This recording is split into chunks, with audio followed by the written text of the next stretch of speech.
Hi guys, kakatapos ko nga lang dito maligo saka mag-ayos. Pero i-flex ko muna yung nabili ko yung bag sa TikTok shop. Grabe guys, sobrang worth it niyan, saka sobrang mura. Maganda pa yung quality niya. At na guys, ayan, paalis na pala kami nila Cyril saka ni Mama. Dahil pupunta nga pala tayo sa Quezon City. Dahil tayo pala mag-i-staycation. Grabe, dati hindi ko to nagagawa, ngayon nagagawa ko na. Dahil minsan talaga, kailangan natin talaga mag-relax. Para naman makapag-isip naman ako kahit papaano. Dahil nahihirapan talaga ako mag-detox. Kaya naisipan ko mag-book ng staycation sa Quezon City. At na guys, nasa Cavitex na kami. Umalis nga pala kami ng bahay mga 1 PM. Dahil yung check-in talaga sa pinag-staycation namin is 2 PM. At na guys, nakarating na rin kami dito. Dito nga lang pala yan guys, sa Celandine Condominium, Balintawak, Quezon City. 5 minutes walk to bagong Barrio Ed sa Carousel Station. At LRT Balintawak Station. Gustuhan ko yung lobby nila guys. Sobrang maaliwalas pa. Meron nga pala sa dito guys, gym area. Pero hindi siya pwede sa guests o sa mga nagbubook ng staycation. Dahil exclusive residents lang ang pwede. Yung other amenities naman guys, pwede gamitin sa mga guests. Dahil meron pala dito guys, basketball court, playground, saka swimming pool. And pwede mo rin pala gamitin yung swimming pool dyan. 225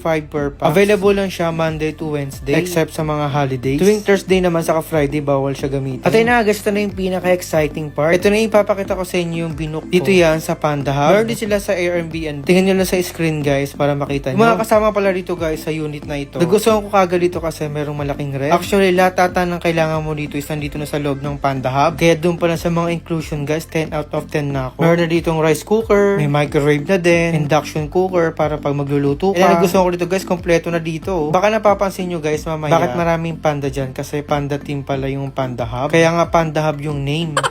And ito yung nagustuhan ko talaga dito, yung CR nila. Grabe, sobrang linis. Ang sarap tumambay dito saka mag-selfie. Kaya kung ayaw mo naman maligo ng malamig, meron silang hot and cold shower. Saka yung pagpasok ko ng CR guys, grabe, sobrang bango niya. Para kang nasa hotel. May kasamang blower na rin pala to guys, kaya pag papatuyo ka ng buhok, meron na dyan sila. As in, wala ka nang iisipin pa dyan sa unit ng Panda Hub. Mag-relax ka na lang talaga dyan ng sobra. Kaya guys, kapag nag-book kayo dito, legit talaga yung nasa picture. Kaya kung ano yung nakikita nyo sa picture ng page nila, ganoon din sa personal. Grabe, mas maganda pa siya sa personal. And meron din pala silang kasamang towel dyan. At napakagandang kama. Actually, kasya naman kayo dyan 3 or 2.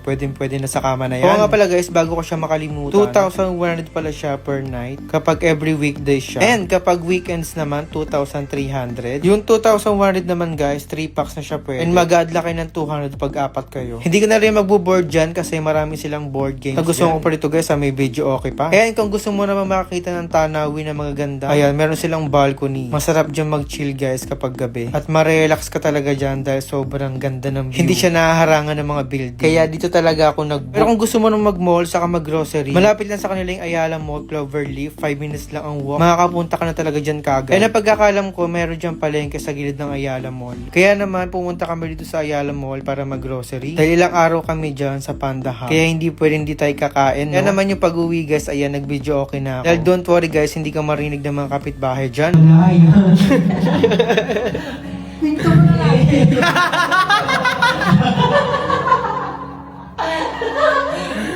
Habulin palagi.